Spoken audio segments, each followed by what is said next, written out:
Dear colleagues, we continue working and I invite to the microphone Mr. Vadym Skybytskyi, representative of the Ministry of Defense and the main intelligence department. Ladies and gentlemen, please listen to the latest information about situation in the occupied territories and along the contact line. The general situation remains complicated and could be characterized as follows. The enemies do not stick with the ceasefire regime and preserves the threat of revival of combat activities. Also, the enemies regroup their troops around Svetlodarsk Bridge. Also, the enemies continue to use the drones intensively, especially around Donetsk and Mariupol. They also accumulate big amounts of ammunition and improve the engineering constructions along the contact line. From Russia continues to supply ammunition, military equipment, and military weaponry. Thus, in violation of Minsk agreements, 42 facts of the violated Minsk agreements in terms of withdrawal of heavy weaponry were registered. 12 such facts were registered in 15-kilometer area. This is about 100 millimeter artillery systems and tanks, and in Gorlevsk, Donetsk, Komsomolsk, Moscow, and Pervomaisk were registered these violations, and 22 facts were registered in 25-kilometer area. At the same time, band formations continue to bring back to the contact line many MLRS systems, and we registered 8 such facts, and this information was reported to the joint GECCC center. Also, the main intelligence department had revealed that Russia continues to supply equipment and weaponry to Ukrainian territory, that they supplied 2,500 tons of fuels, 400 tons of ammunition, 15 tanks, 25 combat armored vehicles, 4 artillery systems, and 5 MLRS systems, HEL-22. Despite the ceasefire regime, which was established from September 1st, nevertheless, the 268 shellings and assault actions against Ukrainian positions were carried out. Due to this fact, the leadership of armored forces of Russian Federation decided to issue an order about ceasefire from September 15th, but they preserved a separate task for provoking of ATO forces near Novotroitsk, Avdiivka, Luhansk, and Mariinka. And as the practice shows, Russian occupational troops at any moment may revive the intensity of the shellings of peaceful villages. The main intelligence department also reports that the most intensive shellings of ATO positions are carried out by the artillery units of the 1st and 2nd Army Corps.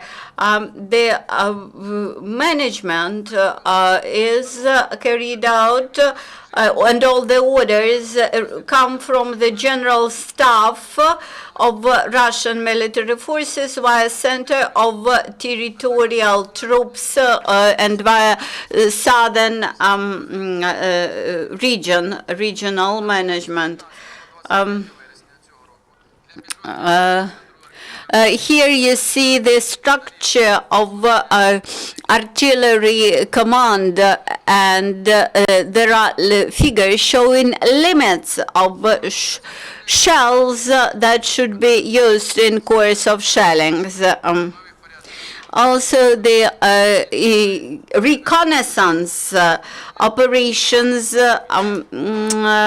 by Russian occupational troops continue. Thus, they used 30 drones during this week, and one was launched from Russian Federation. The most actively, the drones were used around Donetsk and Mariupol.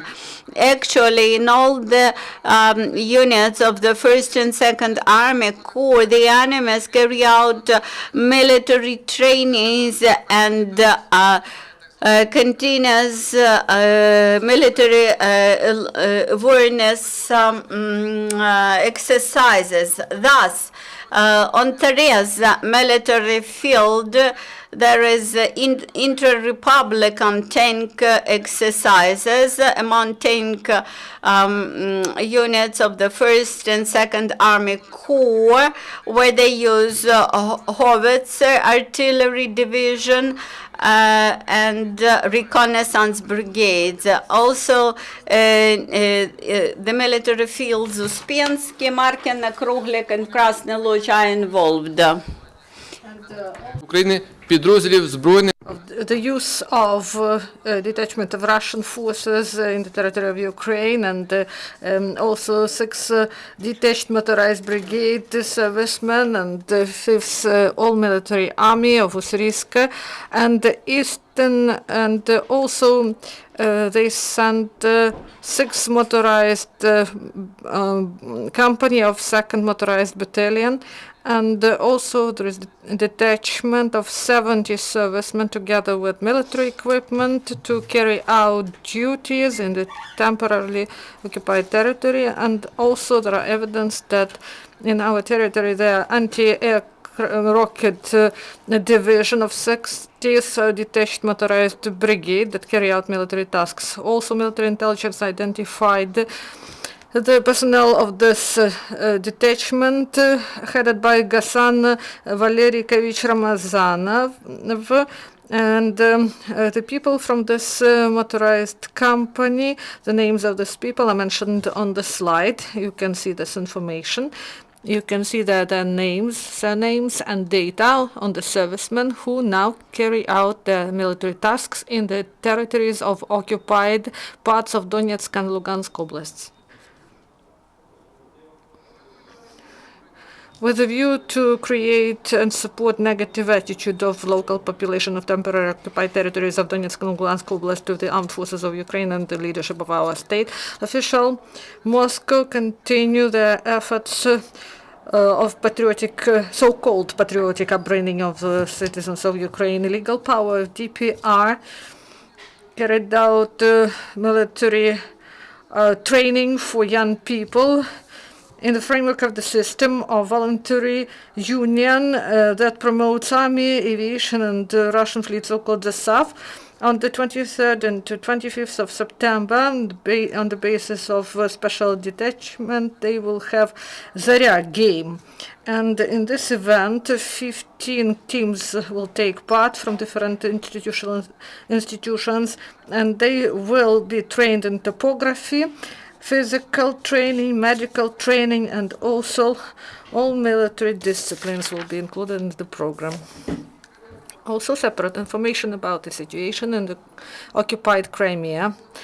After completion of Caucasus 2016 training, the commanders and unions of the Black Sea Fleet that are in the territory of temporarily occupied Crimea are back to regular duties.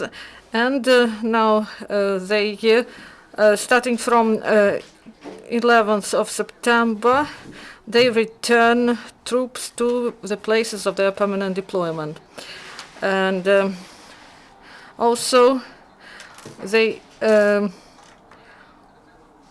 were present in the Mediterranean, and the vessels Serpukhov and Zelyony Dol are deployed to Sevastopol. And according to the decision of the commanders of Russian armed forces, these vessels with the crews will go from the Black Sea to the to the Baltic Sea.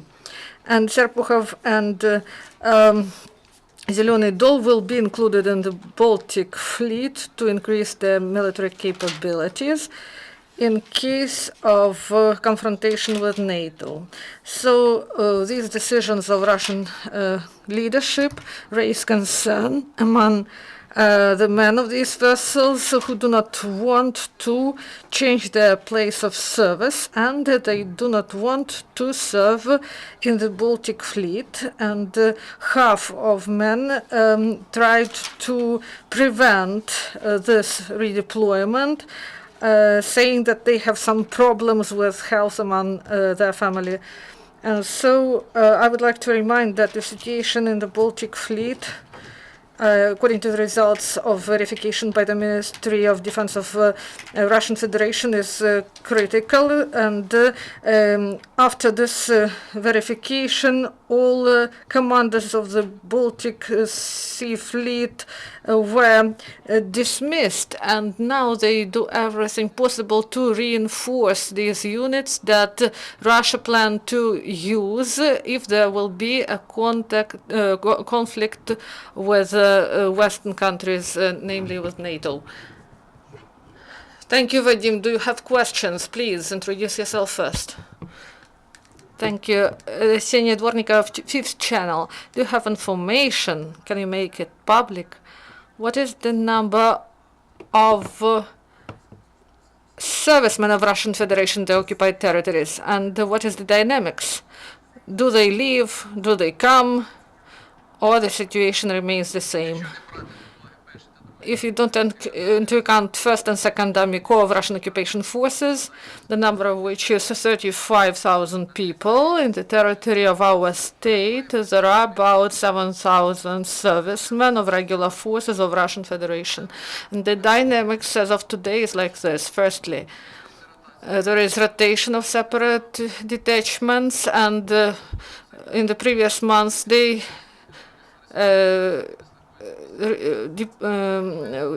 there were some reshuffles in Donetsk, and also they man up 1st and 2nd Army Corps due to the personnel that is coming from the territory of Russian Federation. Moreover, Russian occupation forces actively use such method as recruiting local population and actively use so-called military commissariats in order to man their units of 1st and 2nd Army Corps. Thank you, Vadym. Do you have other questions? Please. Dmitry Kucher, Zik channel. Maybe I overheard this because we came late. Where do you get this information? Is it correct? Is it precise? So you mean the information I present? Yes, if we are speaking about violations of the Minsk agreement, we are using all our sources in order to get this information and to reveal the facts of movement of military equipment, heavy weapons mainly, to the line of confrontation. This is first. Second, information that is collected, it is analyzed, it is verified, and only verified information is provided by us. Also about identified persons, believe me, this is really hard work. This is true information. It is verified also. This is done in order to gather more data about the servicemen of Russian Federation who directly carry out military duties in the territory of our state. They take part in military aggression of Russia against our state. Thank you, Vadym. Do you have other questions or comments? If there are no, this is the end of press conference. Thank you.